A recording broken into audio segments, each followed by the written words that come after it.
After a relatively down season last year, so far this season, the Raptors are quietly getting back to their winning ways. Currently, the Raptors are the 7th seed in the Eastern Conference, and in their last 10 games, they have an 8-2 record. And the best part about this team is they're relatively young and they play so well collectively, which is just so fun to watch. But quickly, before we get the video started, for those of you who may not know, I'm Juicy Sports. I make opinionative NBA content, and if you guys enjoy videos similar to this, hit that subscribe button, that like button, and that post notification bell. But anyways, let's get into it. Oh yeah, I work with the medics. I'm about to get you injected. I got a couple connections so I can get you prosthetic.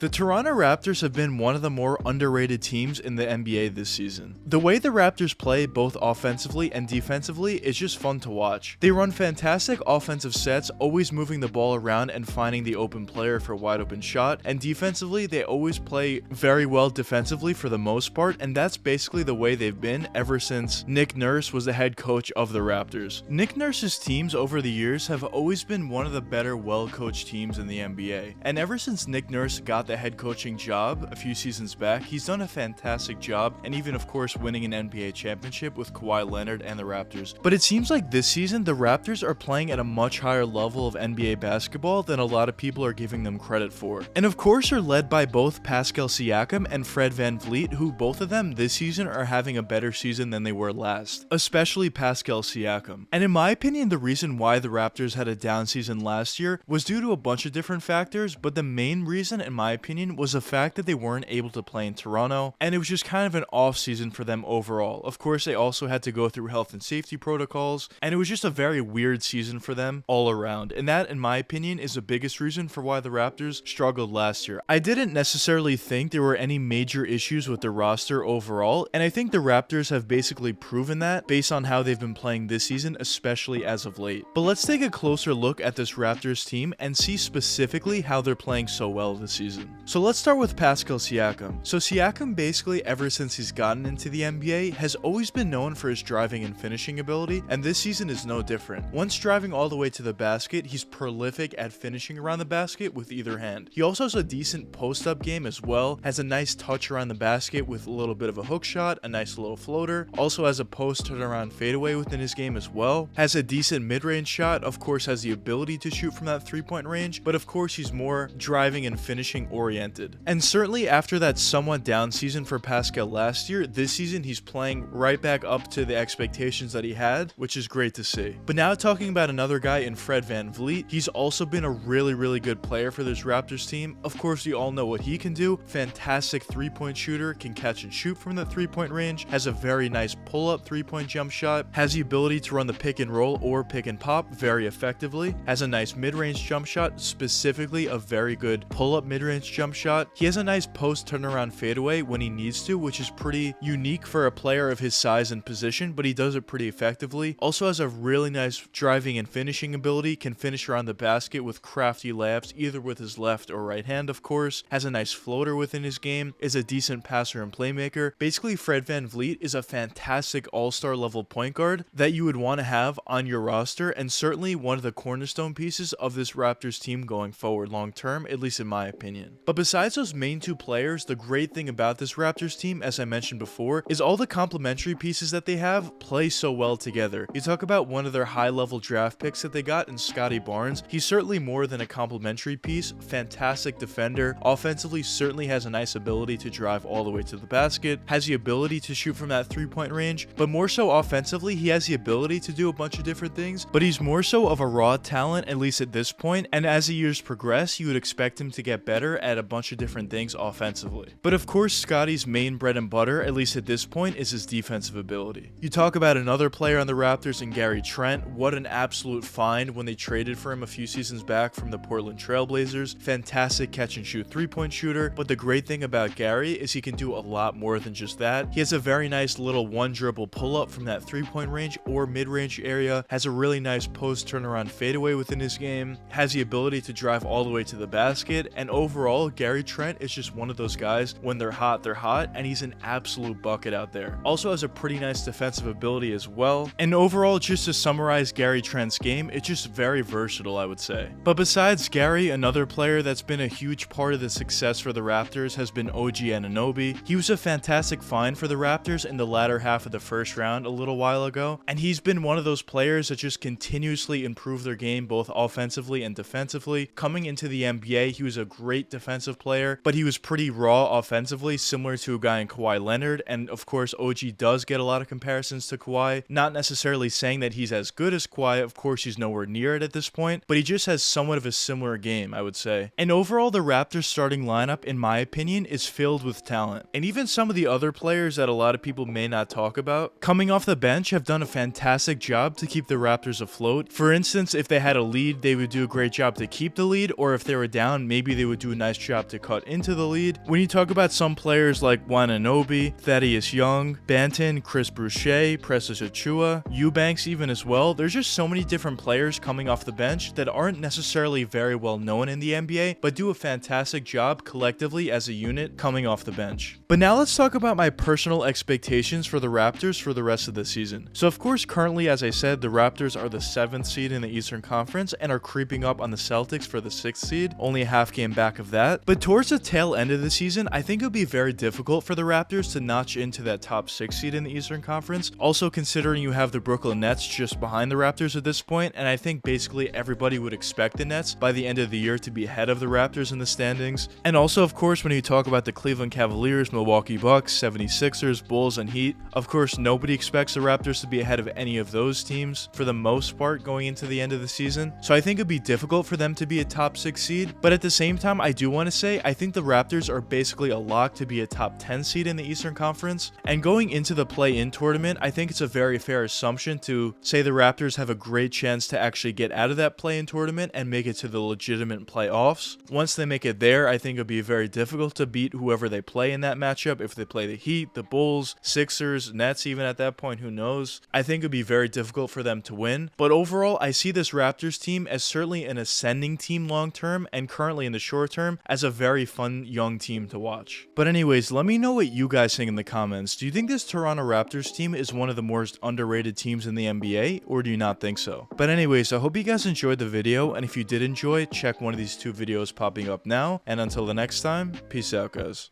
Oh yeah, I work with the medics. I'm about to get you injected. I got a couple connections so I can get you prosthetic. Hope you can't go where I'm headed.